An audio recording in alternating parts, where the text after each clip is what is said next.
तुम्ही उभा राहा बोलू नका हेडे बाई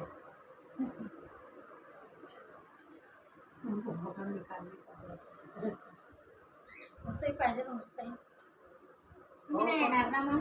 त्यांच्याकडे द्या त्यांच्याकडे द्या त्यांचंही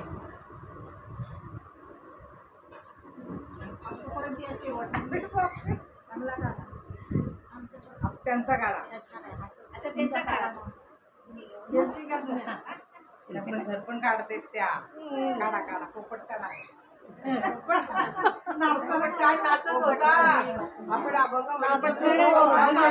आपण त्यांच्याकडे द्या तुमचा काढा इकडे